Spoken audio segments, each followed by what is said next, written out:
Sincères salutations à toutes et à tous de partout et d'ailleurs. Bienvenue dans Bipolaire d'Orient numéro 3. Aujourd'hui, quelques chiffres sur la bipolarité. Tout d'abord, il faut vous dire que la moyenne française est entre 1 à 2% de la population qui serait atteinte de bipolarité, soit un chiffre entre 650 000 à 1 350 000. Bon, on va couper la poire en deux, on va dire environ 1 million de bipolaires en France, sachant que 1,5% donc de vos amis sur Facebook est bipolaire. Donc, par exemple, moi, j'ai atteint les 5000 contacts, voilà, mais ça, c'était en phase maniaque, où dès qu'on avait 10-20 amis, je cliquais comme un grand fou. Donc, je connais approximativement, ce que j'ai vu, 10% de mes 5000 connexions, je les connais sûrs. Le reste, c'est des connexions. Bref. Et là-dedans, donc, j'en ai 75 qui seraient bipolaires. J'en ai quelques-uns d'ailleurs qui commencent à se révéler, avec qui je parle. Et c'est fait pour ça, c'est des vidéos. Donc, on est détecté en moyenne entre 15 à 25 ans. C'est l'âge moyen entre 15 et 25 ans où justement le traumatisme a été lieu, la maladie s'est développée, et là, les premières chutes ou grosses phases maniaques sont détectées par les psychiatres.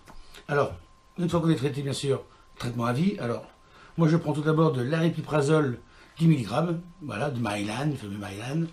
Donc ça, c'est un neuroleptique atypique, d'après le Vital. Ça ensuite, la motrégine, un antiépileptique, ça n'a rien à voir avec l'épilepsie, mais justement par rapport aux problèmes mentaux, c'est bien.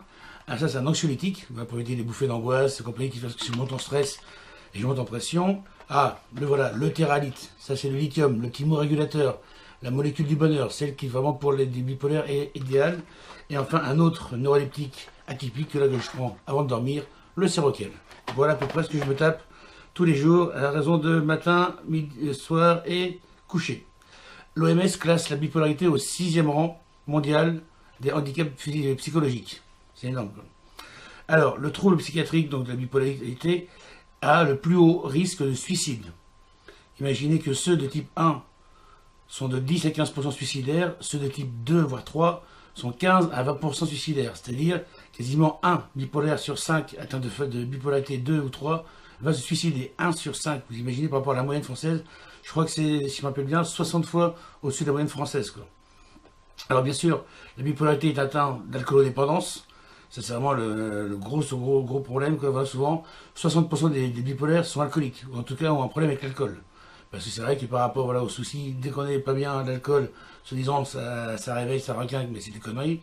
Ou alors qu'on est trop bien, on picole, on n'est même pas bourré, on peut continuer à picoler, tellement les surpuissants. Moi je vais taper 6 à 7 pintes de picon par soir en mode, ah, pas de problème, ça gère, puis j'étais en mode, j'ai couché des gens du Nord, hein, pour vous dire, quoi. Bref, et bien sûr, problème de toxicomanie, donc moi, c'était pas les drogues dures, hein, voilà, j'ai un peu touché à la goutte, mais très léger, que dalle. Mais tout le reste, que dalle, que des joints, l'herbe. Donc l'herbe, c'est donc qu'elle soit sativa. Donc sativa, c'est celle qui vous fait marrer, qui est bête, qui est rigolote, qui est drôle, qui est créative aussi. Ou la indica, qui est beaucoup plus relaxante, c'est qui fait que... Aïe ah, je suis scotché dans mon canapé, machin bidule.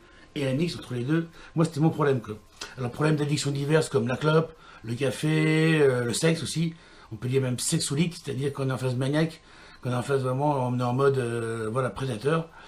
Et aussi des dépenses excessives. Rien que pour vous dire, la dernière phase maniaque que j'ai faite, devinez combien j'étais? J'ai creusé à moins 2873 euros. Moins 2873 euros. C'est pas si gros que ça, mais ça fait quand même mal dans un portefeuille, je peux vous le dire, quoi. Donc le facteur génétique depuis 2017 est concluant à 60%. C'est-à-dire un papa ou un maman bipolaire, le fils ou l'enfant ou la fille aura 60% de chance de devenir bipolaire. De plus, 44% des adolescents sont touchés de bipolarité et détectés, donc à l'âge de 8, 10, 12, 14 ans. Bref, 44% vont se suicider à leur adolescence, quoi. Bref, c'est terrible, quoi. Et enfin, le diagnostic de la maladie se détecte souvent au bout de 7 à 10 ans après ce trauma, après ce moment où la maladie a commencé, où les hauts et les bas ont commencé à jouer, tout ça. Mais comment, pourquoi? Tout ça, on le découvrira dans une autre émission. Je vous remercie pour l'émission.